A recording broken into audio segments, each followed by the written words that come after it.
Alright, so we're looking at inflation today, which is basically what I call the prices go up phenomenon. So basically, prices of the same things will go up with time, and there's lots of economics videos that say why. Basically, it's because we keep printing more money. From a mathematical perspective, we can work out the effect of inflation on prices. And basically, if we go look for the compound interest formula, if I put in a p-value of a price that's lower, I expect when I churn through the calculations on the right-hand side, I will get an answer A, which is bigger than what I started. So if we do an example that's probably easier, the first kind of example does not need this formula. It actually just applies the inflation as it is. So here's my first example. Suppose we have inflation recorded as 2.7% in 2012 and 3.5% in 2013.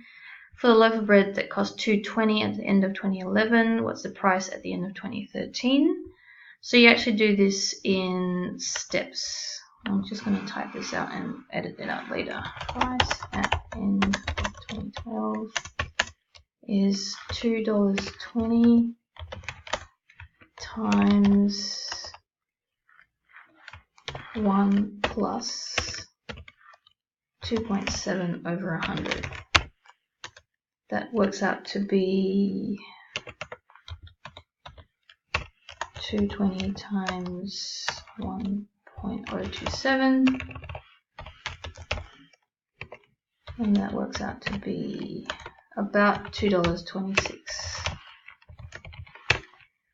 Now at the end of 2013, you apply the same rule, but this time you take the old price from the end of 2012, that's $2.26, and you multiply by 1 plus the inflation rate for 2013, so it's 3.5%,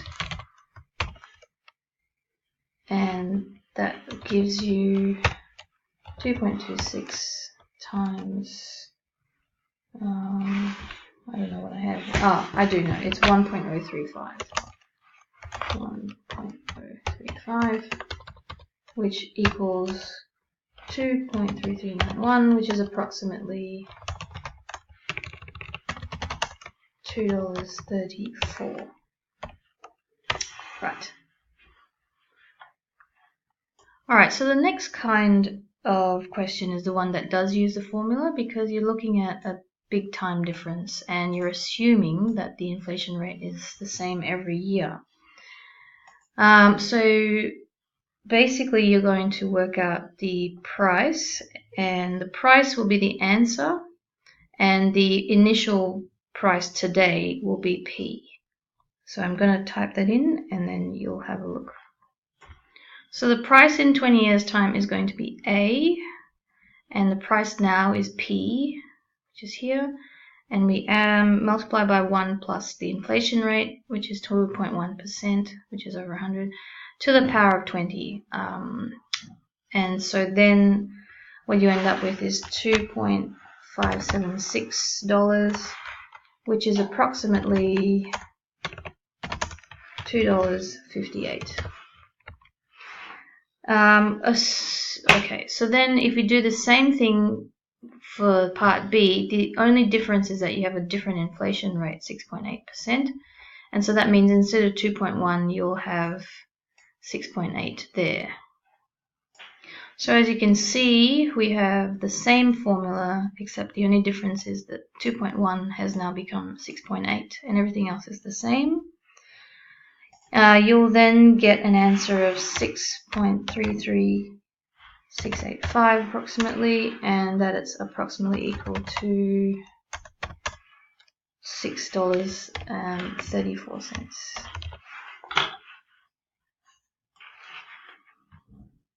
Okay, so the other kind of question you get is looking at the effect of inflation on the purchasing power of money. Basically, I think of it as this. If I have a current amount, I'm going to know that that's going to be larger in worth than the future amount. So the larger number will be A and the smaller number will be P. So I always check that the future purchasing power is always less than the current amount. So here's an example. If we have $100,000 hidden in the mattress, that means it's currently worth $100,000. What's the purchasing power of this amount in 8 years' time if the average inflation rate is 3.7? So I will expect the purchasing power in 8 years' time to be less. So that means that's going to be my number there, P. And then A is my current amount because I'm expecting this number to be smaller than the answer. So I'm actually just going to plug the numbers in and then use solve on my CAS calculator. And so what we have is the current amount is 100,000, that's A. P is my future purchasing power, which is P, which we'll solve for later. We have 1 plus the inflation rate, which is 3.7 over 100 because it's a percentage, and T is 8, and this is just the to the power of button. You're going to use your CAS to solve for P, and the syntax you need to type in is solve, which is menu algebra solve. Then you type in your brackets, and then you put your equation in. And then while you're in the solve bracket, you have to have a comma P and then close the bracket. What you then get is a calculator answer of 74,707.33. So your final answer is going to be that the purchasing power is 74,777. Sorry, that was a typo there. And it's to the nearest, sorry, another typo, $74,777 to the nearest dollar. And that's because the 33 cents rounds off to $0. Hope this helps.